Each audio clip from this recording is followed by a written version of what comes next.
right, well, this is our first one out of the gate. We've never done a live before, but we are excited to take our podcast, The Evolved Sales Leader, and get into the next iteration, taking it into the real world of interactivity.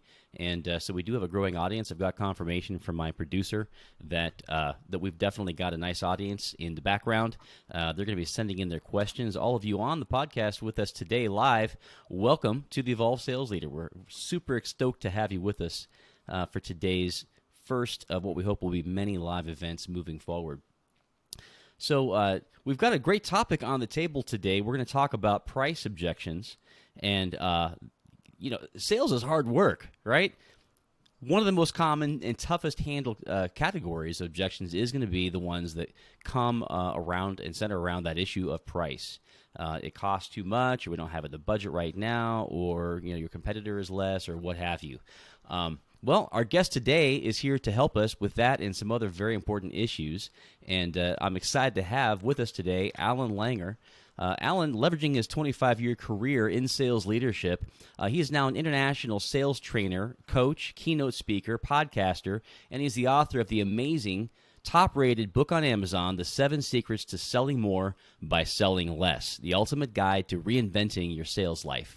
In the book, Allan shares his 7 secrets sales philosophy, which is all about implementing an ethical, human-centered sales process that focuses on helping, not selling, customers, which in turn will increase sales numbers and make salespeople feel great about what they do. Allan, fantastic to have you with us today. Welcome. Jonathan, thank you. That's quite an introduction. I appreciate that. Great to be here. Well, I'd like to begin with, how did you get to where you are today? You're doing all this training all around the globe, working with all kinds of companies. How did you get into this kind of work? Well, it was really the book that got me there. I have been in sales for, well over 20 years, and this book was always sitting in my mind. I'm a writer at heart. It's what I love to do. And when I finally decided to sit down and write the book, it just came out. I wrote the book in about 5 months, and it took about 6 or 7 months to get it designed and published. And when it finally came out, it opened up a lot of doors. I knew I wanted to kind of take my selling career to the next level, to maybe teaching and public speaking, and I started getting opportunities to do some speaking. And then what I found, which I wasn't expecting, was after the actual talk or speech that I gave, people would come up to me and say, "Hey, can you come and train my team?" And that's how it all started. So I would start training teams, and here I am doing it, full time and loving every minute of it. So. Pretty fantastic when other people are begging you to go into a particular field. Usually a good sign. That's a good sign. Yes, it's a good sign. I love it. The funny thing is, as a side note, I started the business the November before COVID, so the official business. So I had about 10 speaking gigs and quite a few in-person training gigs scheduled for April, May, and June of 2020, and guess what happened in March of 2020? So I kind of had to reinvent myself again, but all good at this point. Well, you're accustomed to overcoming challenges if you're in the sales space, so that holds you in good stead, I'm sure. It did, that's for sure. Well, Allan, I wouldn't mind if we could briefly talk about maybe what are the 7 secrets. We want to save most of our time today, of course, for the topic of our session. But would you cover for us what are the 7 secrets in 90 seconds or less, if that's even possible? 90 seconds or less, the 7 secrets is they're basically using how the psychology of sales, how the human mind works. So the person in front of you, the prospect in front of you, the sales resistance that we all have is lowered to the point where they feel comfortable enough to say yes to you. The reason why people don't make sales is because there's an anxiety behind it. And there's an anxiety because nobody really is trained properly on how to actually have a conversation that makes people feel comfortable. I mean, think about it. Who likes to meet with a salesperson? Nobody. Even if you need the product, you don't like to meet with the salesperson. So this book is about what can you do in a very conversational, very human-centered way to make that person say, "Huh, I really like this guy, this or this woman. They are not the salesperson I was expecting. Therefore, I'm comfortable enough to do business with them." and you can use these 7 secrets, these 7 techniques and strategies to get you there. So maybe that was about 95 seconds. So we won't take too many points off the scoreboard for you. No, it's a great overview, and I think it is interesting that an awful lot of people that are in sales are actually what we call people, right? They enjoy interacting with folks. What a sad irony that so many in the profession are not well regarded. And if you could put your finger on why do you think that is? At its core, why is it that, I mean, let's just admit the truth, most salespeople are not overly well liked by the buying public?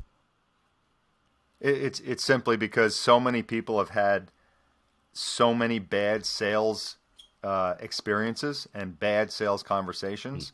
I actually have a term in my book that it's become a phobia. You're not born with it. You grow up and you have so many bad experiences that you develop a phobia for salespeople.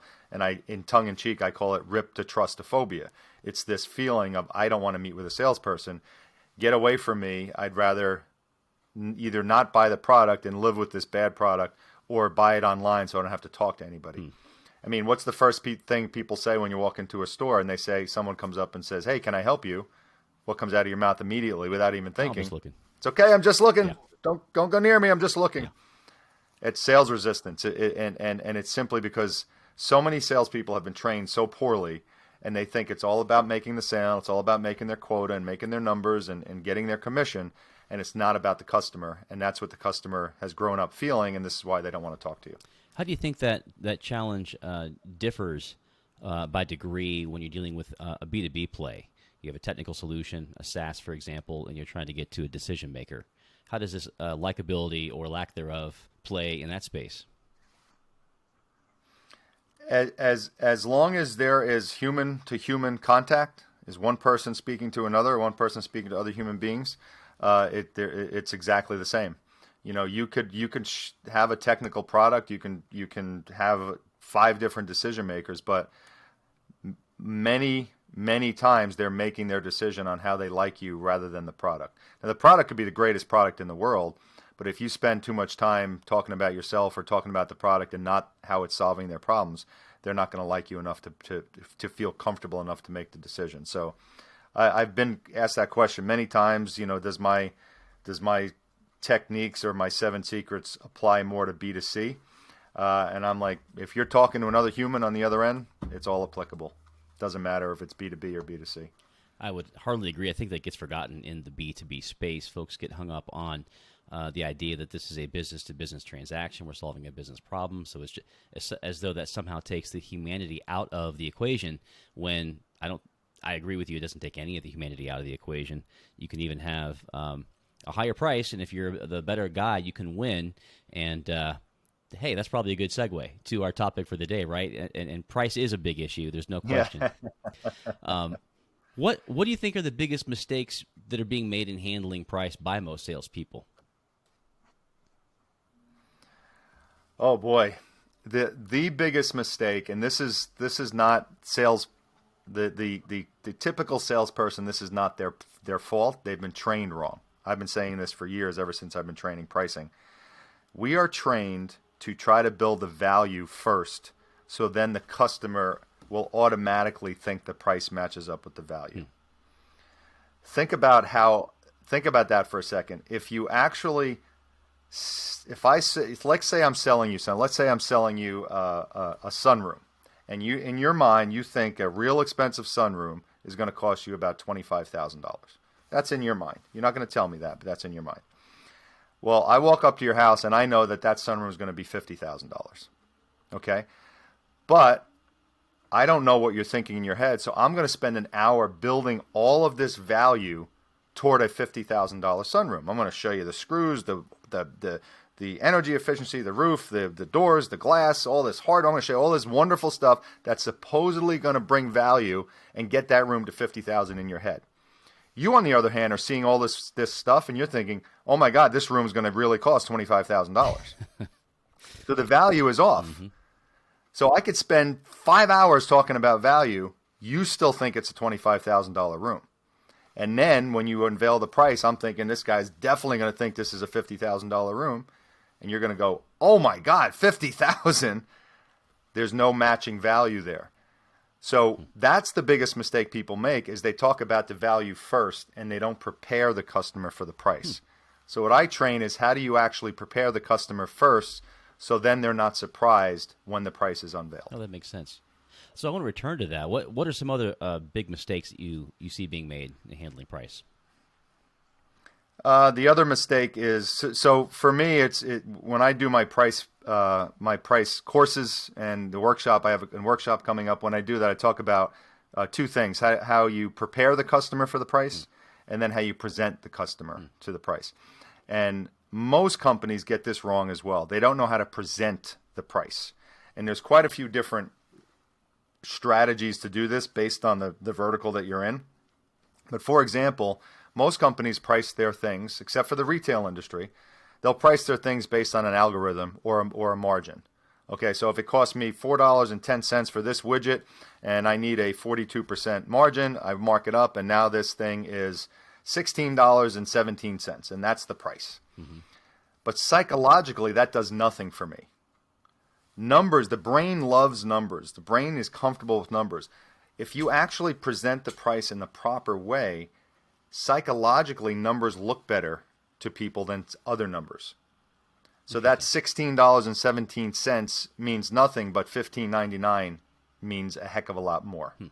So there's so many different ways. There's using numbers 9 and 7. There's showing numbers in threes. There's bundling. There's again, we can talk about this for hours. But it comes down to, number one, preparing the customer for the price, and then how you present it is another huge thing that most reps get wrong. Okay. Well, so you obviously put a lot of thought into this issue, and you have some strategies that can really work very, very well. I was looking at some of your content, and it is pretty hard hitting. You already mentioned one of them is that numbers have a certain emotion attached to them, to the buyer. Maybe you can expand on that and share more of what are your key strategies to do it the right way. Well, let's say, and I do get pushbacks from this, because especially, let's say we're in the service industry and there's some coaches listening right now. And most coaches, most consultants will charge a flat fee for their services that end in a zero. So to do this, I'm going to charge you $3,000 or $5,000 or $10,000. And that's okay, that's fine. But just know that psychologically, $99.97 looks and feels a heck of a lot better than $10,000. And people say, oh, that's gimmicky, or it's only $3. It doesn't matter what it is. When the brain says this looks better and feels better, they're going to choose you over the $10,000 service provider.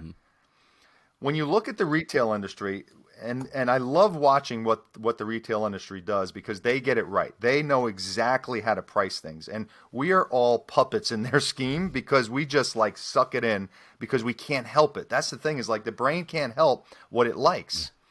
You never see a Cadillac sitting there for $50,000. You see it sitting there for $49,999.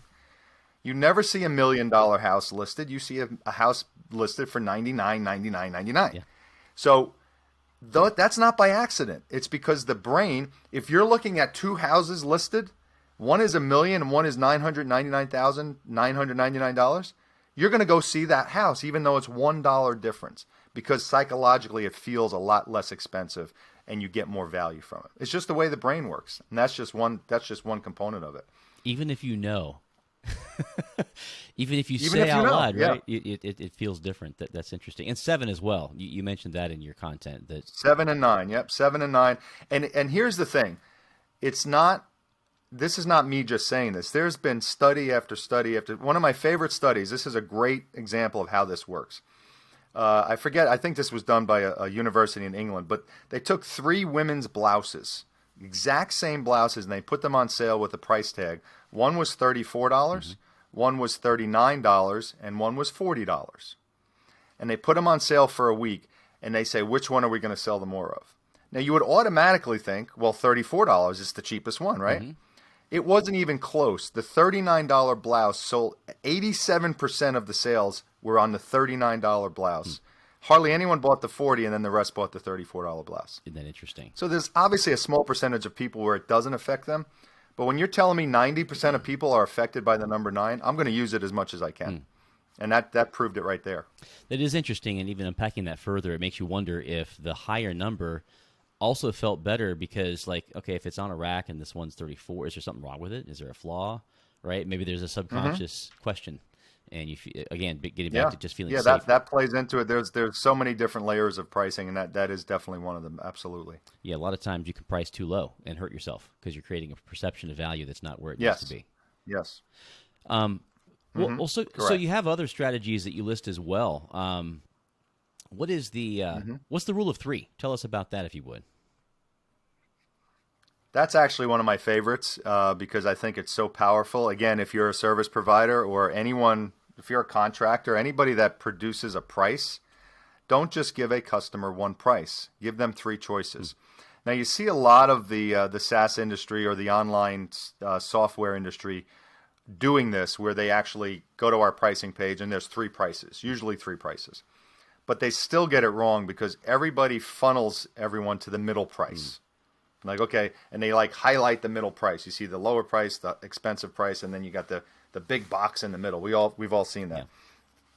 So let me explain the layers of this. So first of all, the brain loves three.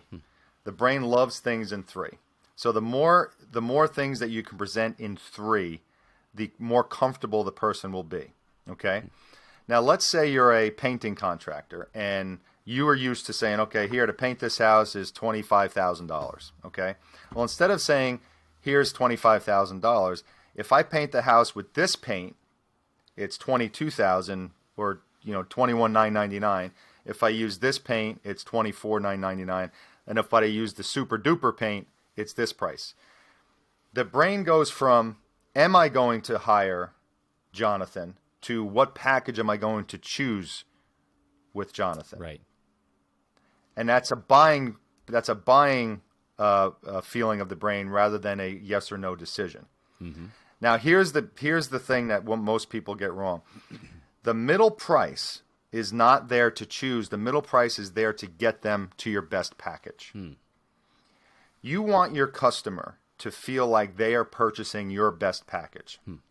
So for example, in my services, let's say I know that they're going to get the best of me if I do in-person training, then I do 5 weeks of virtual training, and then I do the management. If I do this whole package, I know that that's where they're going to get the most out of me.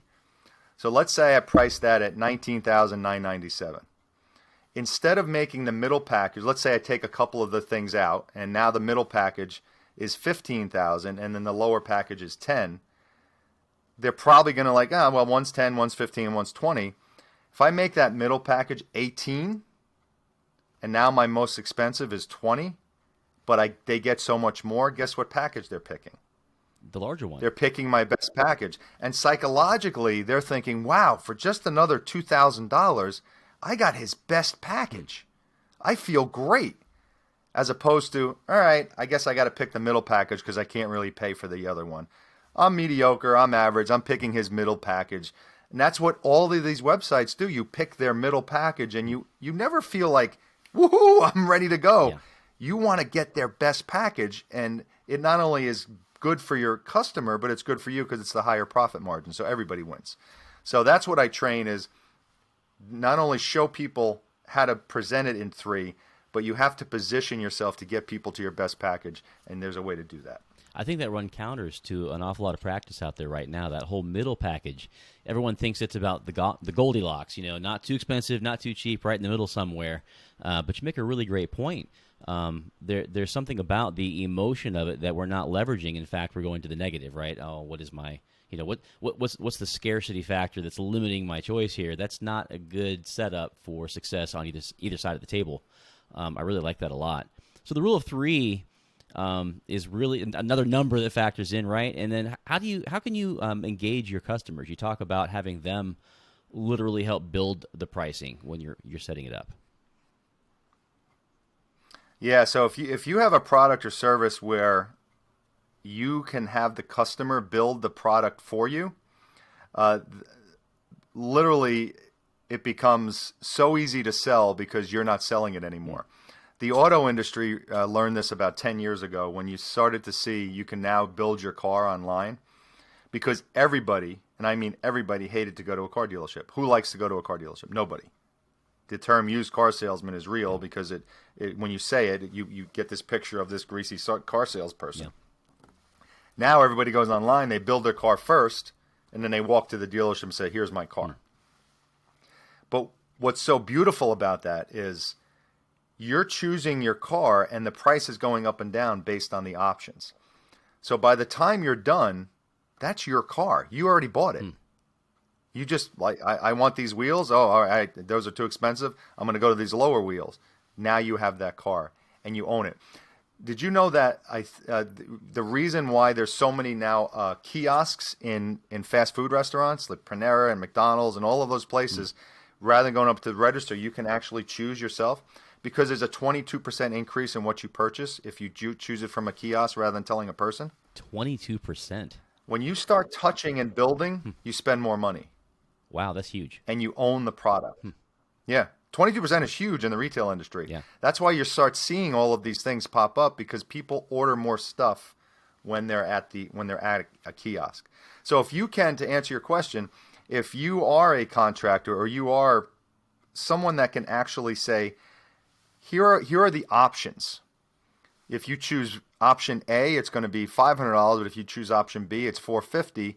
Let them choose it rather than you just presenting them the price. Or $497. It's really helpful in in-home sales, especially in the construction industry, where the rep would actually design the product for you and then they would flip the price around. So there's no ownership for the customer. What I would do when I was selling in-home, I would here's my iPad. I'd hand it to them. Design your entry door, I would say. And they'd sit there and design the entry door and flip it around, and how do you want to pay for it? Yeah. That was the extent of selling it because they built it right there. Love it. So if you can do that, that's going to incredibly increase your sales quite a bit. You also added a tactile element. That's genius. And when you're holding it and touching it. Yeah, absolutely. The holding and touching is another huge thing. I talk about this in my book. It's like they did. There's so many awesome studies, and I geek out on this stuff, but the studies of college students ordering sweatshirts. There's 34% less sweatshirts purchased when they're purchased with a mouse than on an iPad where they're touching it with their finger. If they're touching it with their finger, they own it more and they spend more money. Wow, these are some really great stats. I've not heard this stuff. Yeah, that's gold. That's how can we implement this stuff? Everyone's thinking, wow. So you talk about anchoring price. What does that even mean? First of all, how do you define that, and then how do you go about doing that? So anchoring is another psychological term where you want someone to expect the price. But how do you do that? Do you walk in and say, hey, this roof's going to be $10,000 before you start? You don't really do it that way. But the term I use in the book, or the expression I use in the book, is how do you sell a $2,500 watch? You put it next to a $10,000 watch. So that watch by itself, $2,500, is a lot of money. But nothing is expensive or cheap on its own. It has to be compared to something. So as soon as you put that $10,000 watch down, now that $2,500 watch looks pretty darn reasonable. Even though a minute before it was pretty damn expensive. So I always tell people to anchor a price where I would mention, this is what I like to do, and this is really for in-home sales, but anybody can do it. So let's say, you sold roofs. Let's use roofs, for example. You go to the house, you introduce yourself, you have a pleasant conversation, and before you start, you say, Mr. Fisher, do you think your roof's going to be more than $20,000 or $20,000 or less than $20,000? And you're going to, because you're as the professional, you're going to have an idea what it's going to cost. So you're going to say 100% of the time, well, I hope it's less than $20,000, but in your mind, it's 15. So then you do all your thing, and later on, now you are thinking this might be $20,000, even though you don't really know why, because I just anchored $20,000 kind of in conversation. I didn't bring it up, all right, well, let's see what it's going to be. And then when it comes out to $14,997, you're feeling great about it. So I anchored that price without you even knowing about it in a conversational way, and prepared you for the price that I thought if I think it's going to be 15, I'm going to say to you, do you think it's going to be and I come up with a number that I anchor in your brain. Mm-hmm. You know, it used to be that you would have what was called the high-low close, and it was kind of saved as toward the end of your presentation, or it was used to overcome prices and objection. I like what you have here is you're proactively setting that up ahead of time, so that there's a comparison that already allows your price to shine against a far more expensive alternative. That's pretty powerful. I want to get into more about Allan's insights into how to handle price, but I want to give a reminder to our audience. We want to invite your questions. One of the great things about live is you're here, we're here, and you can actually ask the expert and get an answer that is meaningful to you. So go ahead and start putting those, posting those answers, and our producers are going to forward those over to me. We'll get those handled for you shortly. So Allan, as we continue through this idea of anchoring, how would that apply when you're dealing with, say, like a financing scenario? Because there's a price close, payment close. There's all these different variations on how to get the deal done. How would you nuance it when it comes to more of a financing scenario? A financing meaning a monthly payment. Right. That would yeah. So it would simply mean if you think this is going to be financed, like the car industry is a great example. Cars don't sell them by overall price. They sell them by monthly payments. So you'll see every ad for every car is like $299 a month, $297 a month, whatever it is. It's never $300. It's always $299 or $297. So you would do the same thing. Do you think this is going to be more than $350 a month or less than $350 a month? And that's because as long as you know what it's going to be, or you have a pretty good idea because you're an educated sales consultant, then you can start doing the anchoring process.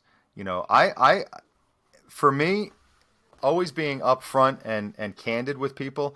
Listen, I just want to make sure that, I want to see where your brain is at. I know there's a lot of different pricing out there. John, do you think that this car is going to be more than $50,000 or less than $50,000? Meanwhile, I know the car is $35,000. Yeah, nice. And then it's conversational. Well, yeah, I hope it's going to be less than $50,000. Well, let's design it and let's see what it's going to be. Hopefully it'll be less than 50.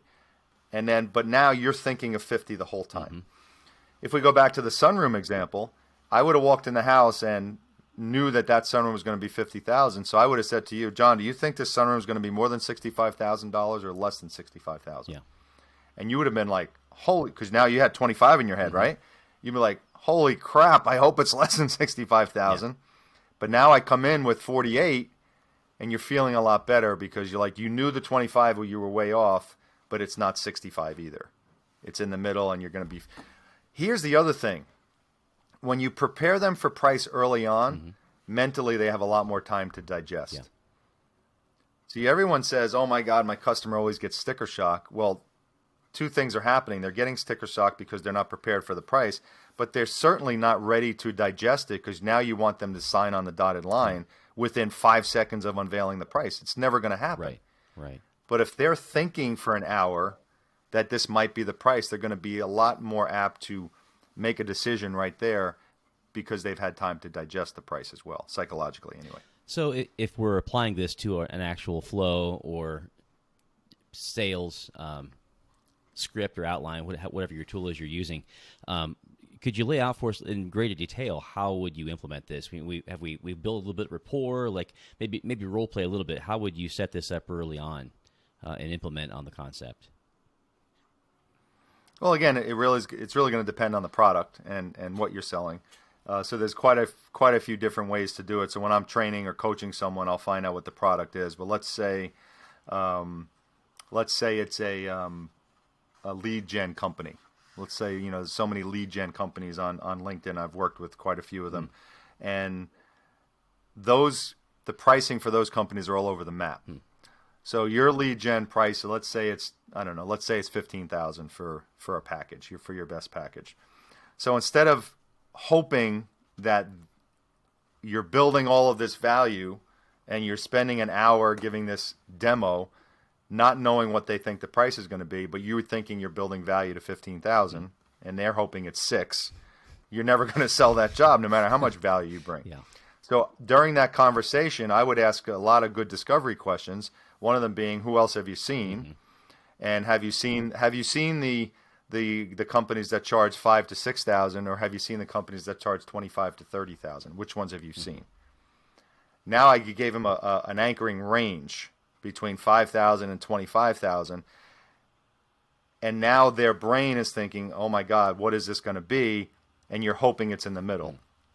You come in at 15,000, it's a lot easier to digest and expect that price than if you just went through value building without any relative concept whatsoever.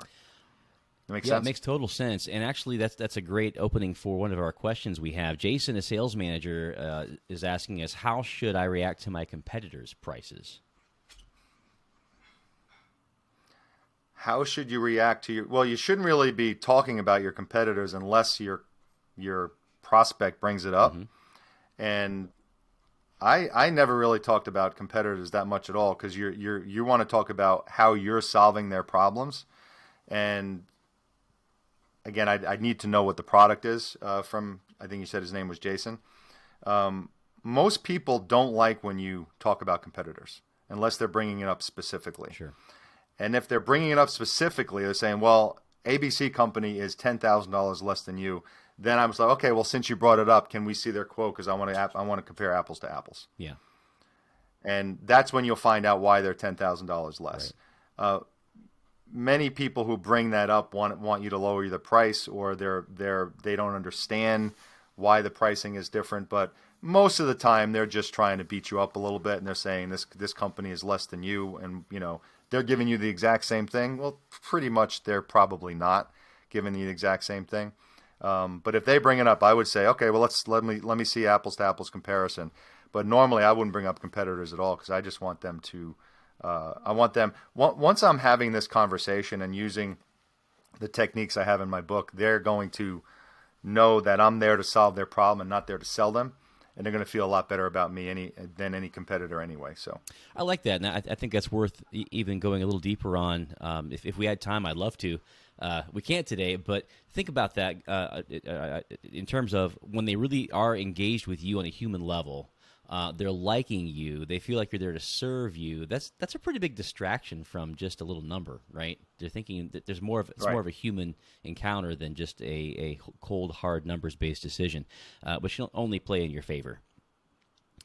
So a couple more questions. I'll go ahead. Here's the thing go ahead. I'm sorry, a little lag there. No, I'll say this, and then you have more questions. But here's the thing to remember: your job in your sales conversation is to ask, listen, and understand first, not to sell. Here's one of the major problems with most sales reps is they hear the problem and they immediately jump in and they start selling within 5 minutes of the call. They start talking about their product and all these wonderful bells and whistles that the product has, and they start selling immediately without asking questions. The reps that I train, I tell them, you think of your sales conversation in two pieces. The first half is ask, listening, and understanding. Then the second half is selling. You never sell until you fully understand what their problems are. Once they feel heard, I'm going to throw another study at you. A person is 77% more likely to listen to you if they have felt heard by you. If they don't feel heard, they're not going to listen to any solution you have, because you're a typical salesperson. That might be good marriage advice right there. I'll shut up. It is very good marriage advice. 77% more likely to listen if they feel listened to. That's a great stat. Another quick question We'll go ahead and bring in. So we have Jamie, a sales rep. She's wondering, what level of influence does price even really have in the buying process? And what I'm kind of hearing in between the lines there is the salesperson maybe too hung up on that as an issue sometimes? Yeah, sometimes most salespeople are afraid of their price, or they don't believe in their price, or it creates anxiety when they're about to unveil the price, because they are always wondering, are they going to think this is too expensive? What are they going to expect? Rather than just addressing that psychologically up front by price anchoring and doing these things I spoke about, the anxiety is there, so they're kind of timid on their price. Things always will come down to price. They're always going to want to know, okay, everything sounds great. What's the bottom line here? But you'll never really get, if the price hits where they're expecting, you very rarely get, I'll think about it, I need to talk to my financial advisor, I got to bring in 6 other people, I want to talk to 12 different vendors. Because you matched where the value is. You lined up the value rather than hoping you lined up the value. So price is important, but when you address it head on and the person, the prospect actually starts to expect it, you're just going to, that sales resistance comes down completely, and they're like, you know what, this sounds great. And that conversation, the close is basically an extension of the conversation, is what I like to say. That makes a lot of sense. I hope that answers her question. No, that's great. So we've got Kate, a marketing manager, is asking us. This is sort of a market research question. In our audience, Allan, as I think you're aware, we have a lot of startups, a lot of tech startups. They've got SaaS solutions and other technical solutions and services. Often it's difficult to know even where you should price yourself. Do you have any thoughts to share with us on sort of the market research end of the table? How do you even enter into a marketplace when you're new with pricing? That is something that I don't have a lot of expertise in. What I do when people have asked me that, because I've worked with quite a few startups and people starting their own businesses, is make sure you price it to where you're valued. One of the things I see is people underpricing themselves, especially service providers. They don't think they're worth it. Oh my God, can I charge over $100 an hour? Who's going to pay for that? And if you go into it like, oh my God, I can't charge $100 an hour for my coaching, why not? When you think about it, you mentioned it before. When you're priced too low, you don't, the customer's gonna feel like they're gonna get any value. Like, let's say you're looking for, I don't know, a massage therapist, and one massage therapist is $99 and one is $179. Who do you automatically think is going to be better? Yeah, I mean, automatically. The $179, right, just from the pricing. Yeah. To me, that's showing that person is confident in their pricing, and they're saying that they're worth $179, and I'm probably going to go to them rather than the person who, they're only $99. How could they possibly be? So my only advice is I can't talk to how you should set up your margins and things like that. But what I can talk to is be confident in your pricing. Don't shy away from your pricing. Price yourself to the value that you bring. Don't be afraid to charge what you feel like you're worth. And never, ever, ever lower your price right away. Don't, like, if someone says, all right, I'll do it for you, but if you take 10% off.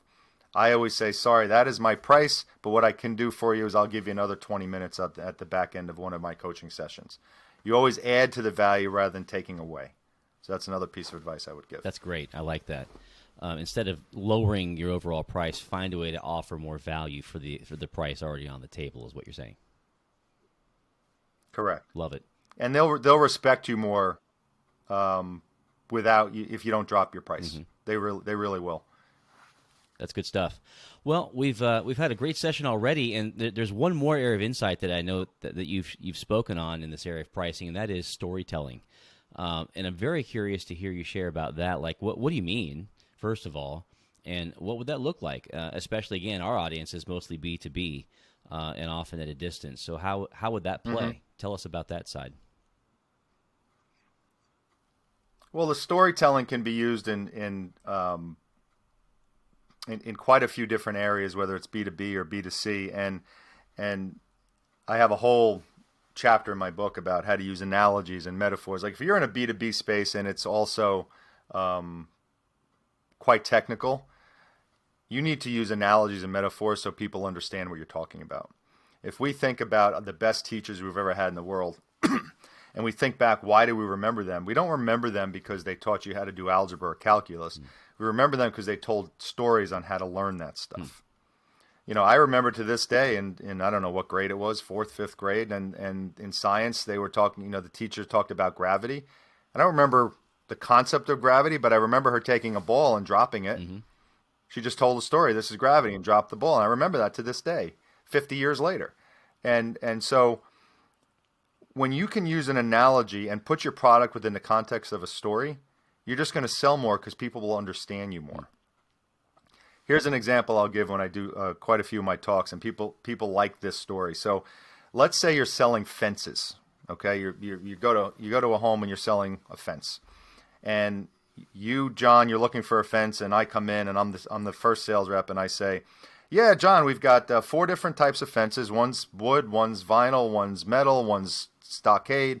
They come in 6-foot heights and 8-foot heights. There's 17 different colors, and they go between $10 and $33 a lineal foot. There's my sales pitch. Next guy comes in and says, John, what do you need the fence for? And you say, well, I got a 2-year-old daughter, and I don't want her running out of the backyard, and my neighbor has a dog next door, and I'm just afraid of that dog. Well, you know what, John? I just down the street, a couple blocks from here, we sold a fence, an 8-foot stockade fence, to another couple, very similar to you, similar house. Now I'm using social proof, by the way. And they had a puppy that they wanted to make sure they kept in the yard. And that neighbor actually had a Rottweiler, a 200-pound Rottweiler. We put this fence up, and every day that Rottweiler tried to get through that fence to bite their puppy. And it never got through, and finally the puppy grew up, and the Rottweiler gave up. So who are you buying the fence from? Yeah, I've already forgotten about. You're buying it first from guy. the guy who told the story, right? Yeah. Yeah, exactly. Because you're mesmerized by the story, and you want the fence that holds back the Rottweiler, and you want that fence to protect your 2-year-old daughter.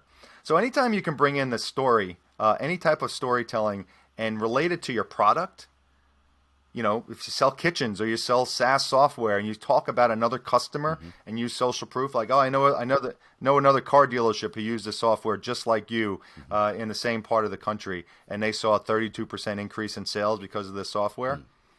That's a story. That's going to make me feel like I want to be part of that. I want to have 32% more in sales as well. So anytime you can use stories and then actually put the context of your product within that story, you're gonna do much, much better. Well, I think that brings our story to a close on a really great note today, Allan. This has been a great time. It's flown by. And just for our benefit, the benefit of our audience, we did put a link to Allan's book in the comments section. Allan, what are some other great ways that the folks listening to our show today can reach you personally? Really, my email would be the best, which is Allan, Allan, at Allan, G-E-R, so allanger.com. So ALLANGER.com. So Allan at allanger.com. I do have a pricing workshop coming up on April 8th at 2 p.m. It's going to be about a 75 to 90 minute live virtual workshop, and I'm going to take a deep dive into a lot of the stuff we spoke about today, but there's also more to talk about. And if you want information from that, either email me or look me up on LinkedIn, and you'll see the link to the event right there. And if you guys want to go, I will have a discount that will have, I guess I can call it, what? Give me a good promo code, John, for this audience. What would I call this? I can actually come up with a promo code for your audience. Get 20% off. Overpass Team. Overpass. All right, the promo code Overpass. Go to either email me or go to my LinkedIn bio, my LinkedIn profile. And if you type in Overpass, you'll get 20% off of my workshop. All right. How's that? Love it. And we'll put that also in the comments. Well, that wraps up our show for today. Allan, once more, thanks for being here. Been great to have you. It's been awesome, John. Thanks for having me. I really enjoyed it.